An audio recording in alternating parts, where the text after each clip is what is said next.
les conditions idéales pour une relance culturelle seraient une mise à plat totale du système, des états généraux de la culture, en fait. Pour moi, c'est le point important. Apparemment, il y a des dysfonctionnements à tous les niveaux. Les dysfonctionnements, moi, je ne les vis pas, mais je m'en rends compte en écoutant les différents acteurs parler des secteurs dans lesquels ils évoluent. Apparemment, il y a des problèmes réels, des problèmes intrasectoriels et des problèmes entre les secteurs et l'administration. Il y a une très grande problématique. Et je sais qu'à chaque fois, à l'arrivée de chaque ministre, voilà, un grand chamboulement, les choses sont, bien sûr, on remet toujours en question. Là, aux États généraux, j'ai même participé, moi j'ai dirigé avec Sonia Mbalk une mise en place des États généraux de l'audiovisuel et du cinéma. Bien sûr, ça aboutit sur des recommandations et tout ça, comme tu imagines, aux lettres mortes, à la limite, c'était un peu haja kafkaïenne. Mais bon, donc je pense que c'est quelque chose de nécessaire. Est-ce que cela va, en espérant que ça résolve les problèmes, j'espère que oui, mais j'ai peur que non, tu vois. On a fait la révolution de 2011. Par la force des choses, le système, c'est d'élité. Disons, le système est devenu poreux. Il ne s'est pas complètement. Le système est devenu poreux et toutes les possibilités de réforme ont été possibles. Tout était possible.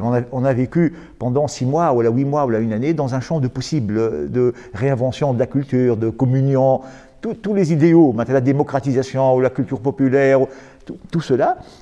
Et ce que j'ai constaté, et j'ai fait une recherche sur ça, qui a été publiée d'ailleurs, moi ce que j'ai constaté, c'est que deux choses qui m'ont vraiment, vraiment, c'était assez quand même intéressant. C'est l'appel des artistes pour un plus d'autorité. Les artistes, normalement, les gens se lâchent. Et bien, les premières contestations qui ont eu lieu, dans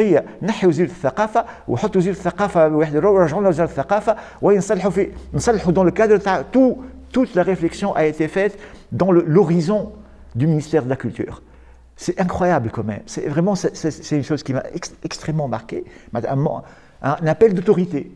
Un appel d'autorité. Alors, l'autorité, c'est genre l'autorité centrale, ou juste. Mais juste, une autorité juste.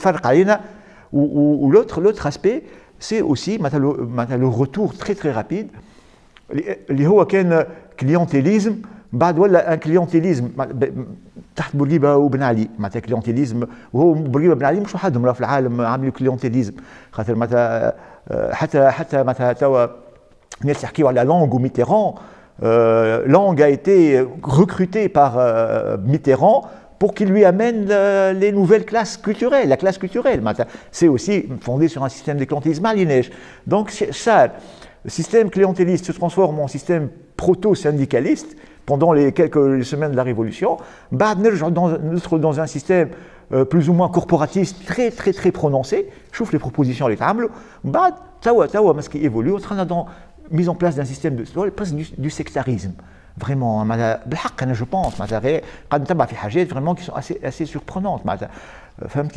Donc, je crois que la relance, avec quels acteurs? Vraiment, avec quels acteurs et dans quel sens? J'évite de parler de politique. Tu sais très très bien que moi, aussi bien que moi, ma femme a un problème d'homogénéité des visions du monde dans le politique général. Comment peut-on imaginer qu'un ministère de la Culture, s'il a envie, s'il a l'envie et la volonté de proposer une culture qui va nous faire avancer sur 10 ans, ou la 15 ans, ou la 20 ans, ensemble, alors que l'homogénéité des points de vue n'existe pas. Si on a un projet, et là je m'applique un projet, alerte. Mais moi, je ne suis pas un acteur, moi je ne suis pas dans la décision, je ne suis pas dans la politique, je peux pas, il peut y avoir des projets. Les projets, les grandes lignes des projets sont claires, on peut les définir. Mais d'abord, faut-il définir la culture, qu'est-ce que la culture, à quoi sert la culture, quelle est sa finalité, quels sont les référents de l'État. L'État doit avoir des référents, un artiste a des référents. Un artiste a des référents et un projet. Mais encore faudrait-il que l'État ait un référent et un projet aussi. Moi, je ne vois pas. Elle chauffe des petites réformettes sectorielles, et à chaque fois qu'on ouvre un dossier, on retombe dans la discussion. Après tout, si le Bast, il y a mal Abdelraouf. Amal quand même une très très belle réflexion sur le cinéma, la réforme Takara, le rapport. C'est pourquoi à chaque fois on prend pas ça et on se dit bon, le gars, le ministre a fait du bon boulot. Pourquoi allez, on relance comme s'il n'y avait pas une véritable volonté d'entrer dans la pratique, de faire vraiment bouger le cocotier, femme qui fait. Voilà. Donc refondation, oui, mais refondation, encore faudrait-il qu'il y ait unification des points de vue, qu'il y ait un parti fort qui tienne le pays, qui puisse décider réellement. On ne peut pas à chaque fois, je suis décideur, je prends une décision. S'il y a quelques anicroches où des gens me disent non, je ne suis pas d'accord, on ne peut pas, comme ça, on n'avance pas comme ça. La politique, c'est des idées qu'on défend jusqu'au bout. Dès qu'on entre dans un système d'intérêt, mon intérêt est ton intérêt, on n'est plus dans la politique, on est dans un marché. Et moi, je pense, j'imagine, j'appartiens à une mouvance de la pensée, qui croit que la politique, c'est une idée qu'on défend jusqu'au bout et qu'on ne marchande pas. Alors qu'il fait, mon intérêt, ton intérêt, on n'avance pas comme ça. On n'avance pas. Il y a des intérêts qui avancent, mais on n'avance pas sur le global. Le global, c'est moi, j'ai un projet, puis je pro. Alors, voilà. Si on va au fond des choses, je suis sûr que c'est travaillé par ça. Je fais un peu le suivi de ce qui se passe, comme tout le monde, quoi. Et ce que je remarque d'ailleurs, c'est que à tous les niveaux, les clivages idéologiques que nous avons cru avoir dépassés les 3-4 dernières années, ils sont en train de se remettre en place d'une manière encore plus violente. Là, maintenant, on ne s'en rend pas compte, mais il faut écouter les discours. Et j'imagine pourquoi voudrions-nous que le champ culturel, l'espace culturel, ne soit pas complètement contaminé. Le contaminé gentil, contaminé par ces deux grands mouvements. Pourquoi pas? Les gens, le champ culturel est un champ de lutte entre les anciens et les nouveaux, entre les dominants et les dominés, entre ceux qui veulent imposer une certaine esthétique et les autres. Donc tout ça, c'est dans le sens large, c'est politique aussi. On défend des positions politiques. هاكا شوف انت الفرنكوفون الفرنكوفون هذا تلقاه في البرلمان الفرنكوفون هكا ولا حاجات بالحق انا que je trouve vraiment c'est très شخصيا je trouve aberrante الحكايه qu'on est en train d'agiter توا فهمت كيفاش. Mais ce truc de francophone, mais il existe dans la culture. Les gens sont en train de s'exclure du champ culturel en taxant les autres. انت فرنكوفوني وتخدم في مصالح ندير شكون وهاك عندك انت في اللوبي نتاع ندير شكون اللي هو تابع لسفاره ندير شكون والاخر كيف يقول له انت ما تاخر وندير شنو كل شيء ما تفهمش الثقافه وما عندكش دي ريزو خاطر انت. Mais tu as bien raison, on est vraiment dans le clivage هذاك. عرفت 3 points principaux urgents, pratiquement urgents, et qui doivent faire partie de toute initiative culturelle. D'abord, il faut trouver une solution à la précarité. Vraiment, c'est très important. Il faut. Les chiffres du ministère de la Culture, je n'invente rien. Il y a 9000 travailleurs de la culture, producteurs de l'art, ou travailleurs de la culture, je ne sais pas de la artiste, les producteurs de l'art ou travailleurs de la culture, femmes 9000 qui vivent des conditions économiques difficiles. Et ça, c'est le Covid, la crise du Covid qui a mis ça. Donc ça, il faut trouver des solutions très urgentes. Un statut d'intermittence. Deuxièmement, moi je pense qu'il faut la décentralisation. Il faut trouver des réponses très rapides à la décentralisation. Je ne sais pas comment faire. Refaire revivre les maisons de jeunes et de la culture, mettre de l'argent là-bas. Je trouve que c'est extrêmement important. Et la troisième chose qui est importante, moi j'enseigne dans une école d'art, il faudrait que... C'est facile à faire en plus. On est en train de, chaque année, de produire des techniciens, des gens qui connaissent le cinéma, le théâtre, la danse, la musique. Ces gens-là, il faut les intégrer dans le circuit de l'enseignement. Il faut qu'on crée... Si on a un projet culturel, là aussi, notre seule chance pour que le pays avance, pour que le pays évolue dans un sens de progrès, passe par la culture. Il faut créer un public avisé pour la culture et l'art. Mettre une barrière contre tous les dépassements, contre la violence, contre l'ignorance, contre la terreur, que l'art et la culture. C'est impossible, mais on ne peut pas faire, ce n'est pas un vaccin. On n'inventera jamais un vaccin contre ça. Ça, pour moi, c'est 3 choses essentielles. Et ça, les 3 choses essentielles, la jeunesse, c'est le moteur de ça. Donc, si mon gosse va faire, il me dit, moi je vais faire du théâtre en Tunisie, moi je vais lui dire, laisse tomber. Si moi je sais que mon fils a des garanties ou quelque chose, quand je dis, Finlande, vas-y, va faire ce boulot qui m'a trop l'anaran, le work ou le labor. في تونس يقولوا les parents لاولادهم اعملوا الليبر assurez votre شهريه après vous faites le work qui est un épanouissement في تونس تقولوا ابعد على الليبر ومشي ابعد على الورك ومشي directement le labor. Donc moi j'aimerais bien que nos enfants valorisés symboliquement, l'art est valorisé symboliquement. Il est en train d'être dévalorisé en Tunisie à cause des plateaux de télé qui viennent, je ne sais pas, c'est calculé, ils veulent tous rabaisser, paupériser l'artiste. l'artiste تعالك يعمل في العالم ويعمل في البوز ويعمل في شنو تقول شفتوا الفنانين كيفاش لا في تونس فنانين خارقين العاده وعندهم اون بورتي وعندنا دي انتلكتويل وعندنا ناس تكتب في كتب ومستعرفين بهم في الخارج وكل شيء معناتها فما comme un projet de rabaisser شويه معناتها كل شيء. Donc je dis, si on sait que nos enfants, quand ils vont aller dans une école d'art, dans une école de cinéma, de théâtre ou quelque chose, s'ils ont des difficultés, ils vont être pris en charge par l'État au niveau de la sécurité sociale, comme ça se passe dans de nombreux pays du monde, des pays ultra-libéraux. Mais le tu vois, la jeunesse, elle va être appelée à faire des choix. Il faut les régions, il va les créatifs, il faut se sentir en sécurité. Donc, c'est des choix à faire. Vraiment, c'est des choix à faire. Ça, c'est une politique culturelle. Et là, je pense qu'il faut il faut être humble, au fait. Il faut être modeste. Depuis après, moi j'ai participé à des webinaires sur la culture au Colchet.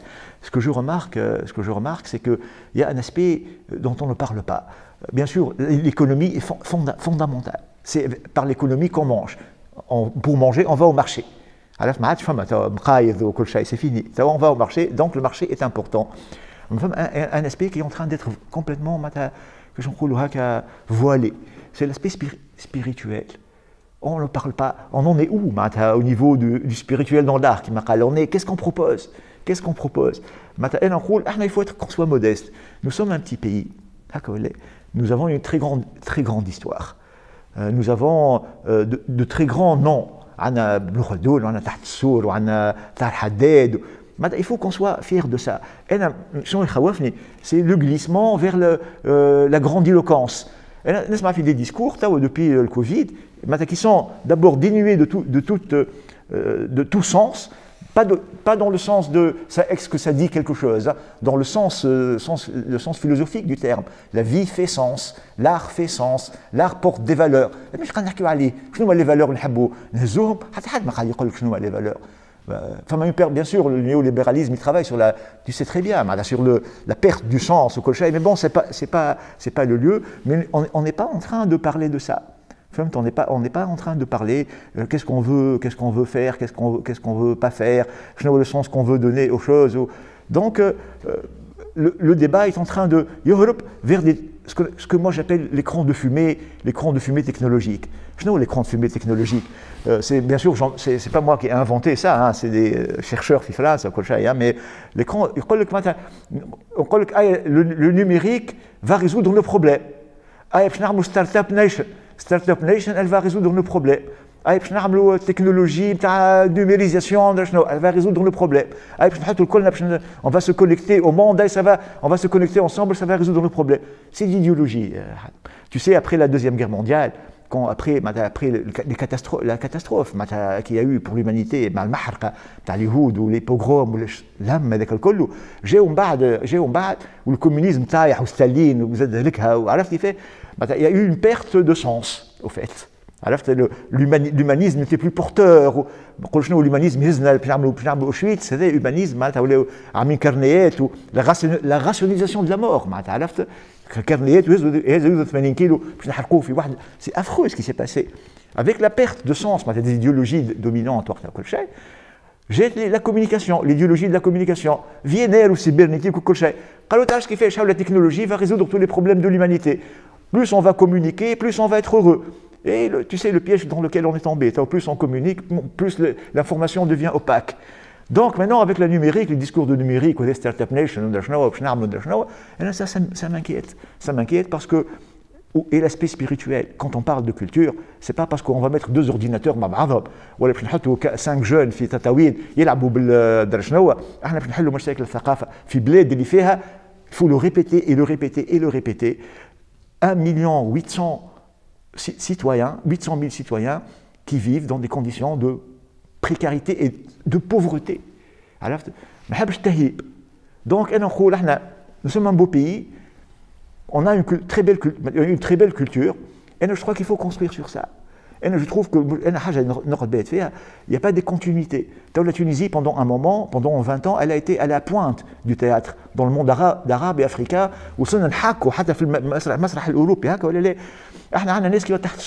Qui est vraiment une expérience artistique extraordinaire.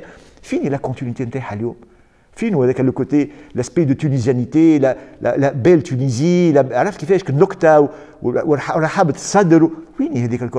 pourquoi on va chercher le Silicon Valley des exemples qui ne... Je ne suis pas traditionnaliste là, mais je pense qu'on ne peut rien construire si on n'est pas habité par sa propre tradition.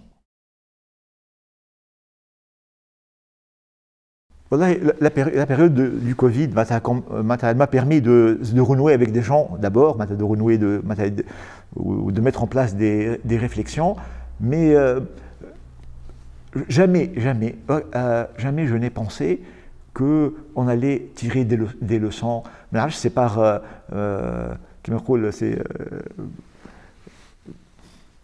le pessimisme de l'approche de l'intelligence. Je ne suis pas prétentieux à ce point, mais le pessimisme du pragmatisme. أنا وقت اللي شفت في تونس من بعد أسبوعين وجماعة رافق تاع ثقافة يسخفوا والناس ما عندهاش باش تاكل راهو يجي ان ديبوتي يقول لازمنا فلوس تاع ثقافة نزوم نحطوهم في السونتي. أنا c'est des choses qui m'ont déjà qui ont attiré mon attention. ومن بعد تصير un débat infini على المسلسلات هما مسلسلات تاع دعارة ومش مسلسلات نتاع دعارة. Je me suis dit, ça va, quoi. On retombe dans le piège, la culture, et redevient l'enfant pauvre, alors que هو حقه بلاد كيما تونس حقها هي بالتوريزم اللي عندنا وكل شيء حقنا احنا بلاد الثقافه احنا حقنا موتور تاع ثقافه. Moi, ça c'est des trucs qui m'ont réellement inquiété. Je me suis dit, ah là, on n'est pas en train de partir dans le bon sens. D'accord. ومن بعد bien sûr avec les débats وكل شيء شفت شويه هكا الناس صار تململ فهمت كيف من بعد الحقيقه je pense qu'on est très vite retombé dans le corporatisme le plus primaire. الحقيقه ça m'intéresse pas d'abord. Je me considère pas comme étant un artiste. Ça ne m'interpelle pas. ما نحبش نخمم على الحكايات كيما هكايا فهمت كيفاش. وبون الحقيقه انا فما حاجه اخرى que j'ai beaucoup défendu حتى في الويبينار وكل هي الحقيقه انا جو فولي كون مانتين لي فيستيفال ديتي. قلت بعد الازمه اللي صارت وكل شيء التوانسه avaient besoin de communion. La culture sert à ça, l'art sert à ça, qu'on reconstruise le lien. تعرف كيفاش En plus, c'était une aubaine pour nous. On allait certainement pouvoir voir des spectacles tunisiens qui, dans d'autres circonstances, n'auraient pas pu passer à Carthage, ou à Abdelaya, ou à Halqloued, ou à Hamamet. Mais ça m'a vraiment, je crois, voilà, une bonne qu'on renoue, qu'on se construise ensemble en interne d'abord, dans notre cocon national. Vraiment, ça m'a un peu refroidi. Alors, je trouvais que c'était bien cette idée de faire des festivals de Carthage. Les jeunes, un laboratoire, tu vois, mais pourquoi pas? Carthage, il y a un laboratoire. Nous sommes au Festival international de Carthage. Nous sommes au Festival pour les arts tunisiens, ou le Festival de la Relance, ou le Festival de la Révolution, ou le Festival des réformistes. Mais ça aurait été magnifique, je trouve. Quand l'espace se prête, et on aurait pu faire un Woodstock à la tunisienne, tu vois. Alors, pourquoi pas? Même là, tu vois, ça tergiverse. Je n'ai pas trop envie d'entrer dans ce truc. Mais bon, pour te dire la vérité, je préfère pousser à fond le discours radical. Je pense que c'est dans la radicalité. Ou Thaqafa ne peuvent avancer que par des propositions de radicalité, de changement et de belles trahisons. À la tradition, on peut être dans la tradition et trahir cette tradition, mais qu'elle soit belle, cette tradition, cette trahison, qu'elle ne soit pas une trahison de haine ou de refus ou de sectarisme ou de repoussoir, mais que ce soit une trahison qui fasse avancer. On peut pas, les grandes idées, il faut qu'elles soient présentes. Donc le grand projet culturel, il faut qu'il soit présent.